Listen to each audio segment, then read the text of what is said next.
Sebagai seorang wali besar, bahkan pimpinan para wali yang sangat alim dan dianugerahi oleh Allah dengan beragam karamah, Syekh Abdul Qadir dipandang mempunyai banyak barokah. Karenanya, hingga saat ini banyak umat Islam yang tabarrukan ataupun ngalap berkah kepada Syekh Abdul Qadir melalui beragam cara. Ada yang melalui pembacaan manakib, bertawasul, memperingati haulnya, ziarah ke makamnya, dan seterusnya. Barakah atau berkah ini memang sangat kental di kalangan umat Islam, utamanya di kalangan para santri, salaf, dan kaum Nahdliyin. Menurut Imam Al-Ghazali, berkah ataupun barakah mempunyai arti ziyadatul khair, artinya bertambahnya kebaikan.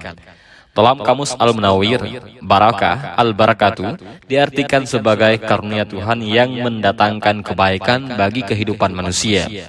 Hal ini hampir sama dengan definisi yang dibuat oleh Imam Al-Ghazali. Para ulama juga menjelaskan bahwa berkah adalah segala sesuatu yang bernilai dan memberi kemanfaatan besar meskipun secara kuantitas sedikit yang bisa mencakup berkah-berkah material dan spiritual. Seperti keamanan, ketenangan, kesehatan, harta, anak, dan usia, dan sejenisnya. Berkah karena juga menjadi sebuah doa. Di dalam kehidupan sehari-hari, kita sering mendengar semoga berkah, yang artinya semoga kita mendapatkan curahan kebaikan atau tambahan kebaikan, baik kebaikan yang berupa bertambahnya harta, rezeki, maupun berupa kesehatan, ilmu, dan amal kebaikan, ataupun pahala. Dalam Al-Quran, kata berkah ataupun barokah hadir dengan beragam makna. Di antaranya, langgengnya kebaikan, banyak dan bertambahnya kebaikan. Al-Quran sendiri merupakan berkah bagi manusia sebagaimana firman Allah Subhanahu wa Ta'ala yang artinya, "Ini Al-Quran adalah sebuah kitab yang kami turunkan kepadamu, penuh dengan berkah supaya mereka memperhatikan ayat-ayatnya dan supaya orang-orang yang mempunyai pikiran mendapatkan pelajaran." Al-Quran Surah Shad ayat 29. Berkah ataupun barokah dalam arti yang luas bisa menyangkut masyarakat atau kaum yang mendapatkan kebaikan, keselamatan, dan kesejahteraan bagi seluruh kaum dalam suatu wilayah. Hal ini tercantum di dalam Al-Quran yang artinya, "Jika sekiranya penduduk negeri-negeri itu beriman dan bertakwa, pastilah kami akan melimpahkan kepada mereka berkah dari langit dan bumi." Al-Quran Surah Al-A'raf ayat 96. Paling tidak, dari kedua ayat tersebut dapat kita pahami bahwa sumber keberkahan bagi orang-orang yang beriman datang dari Allah Subhanahu wa Ta'ala. Sementara itu, syarat untuk datangnya berkah adalah dengan beriman dan bertakwa. Ini berlaku baik secara individu maupun masyarakat ataupun jama'i, sehingga keberkahan dapat kita rasakan sebagai pribadi muslim maupun dalam konteks kehidupan bermasyarakat. Sebagai pribadi, keberkahan dapat kita rasakan, misalnya dengan mendapatkan hidup yang tenang, bahagia, sehat, rezeki yang cukup, anak yang soleh, solehah, tetangga yang baik, dan sebagainya. Dalam konteks hidup bermasyarakat, keberkahan itu bisa berupa lingkungan yang aman, damai, tidak ada bencana, bahan makanan yang melimpah dan murah, dan sebagainya. Lantas, bagaimanakah ciri-ciri orang yang merasakan hidupnya penuh berkah? Kita kembali mengacu kepada Al-Quran maupun hadis Rasulullah Sallallahu Alaihi Wasallam. Ada beberapa indikator orang-orang yang mendapat berkah dalam hidupnya sesuai dengan kriteria Al-Quran, antara lain merasa nikmat dalam beramal saleh. Itu terdapat dalam Al-Quran Surat Al-An'am.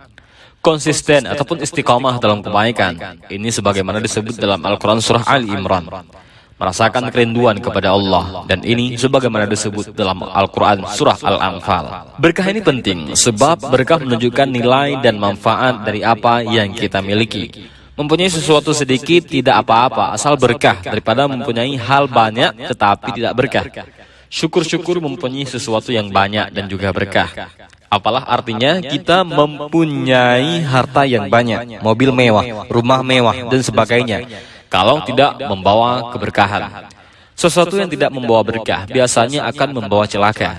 Karenanya berkah harus dicari, sebab ia merupakan hal penting dalam hidup kita. Seseorang akan sangat bahagia jika harta atau kekayaannya bertambah atau meningkat.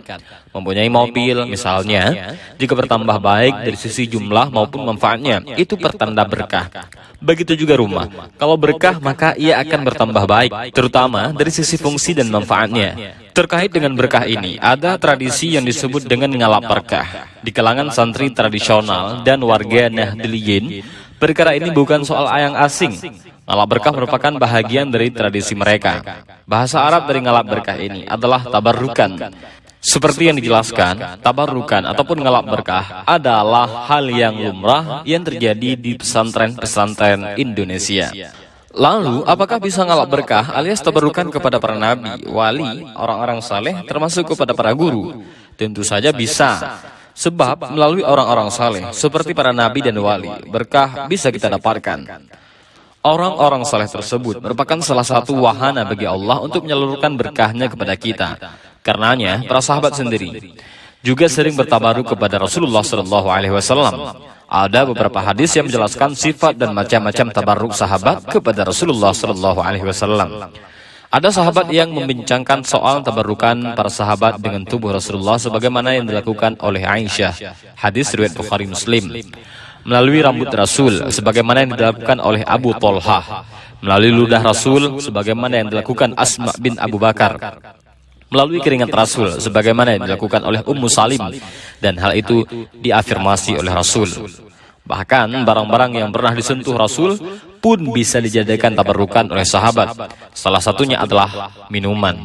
Jadi tabarrukan itu sesuatu yang sah-sah saja. An-Nawawi dalam Syarah Muslim menjelaskan bahwa hadis-hadis tadi merupakan kebolehan untuk tabarrukan dengan bekas orang-orang soleh.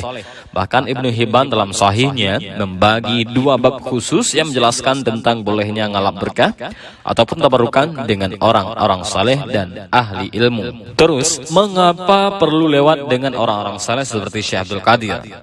Karena orang-orang seperti Syekh Abdul Qadir dan juga para wali serta orang-orang saleh lainnya merupakan sosok yang hatinya bersih sehingga secara rohani sangat dekat dengan Allah Subhanahu wa taala, bahkan menjadi kekasihnya Allah.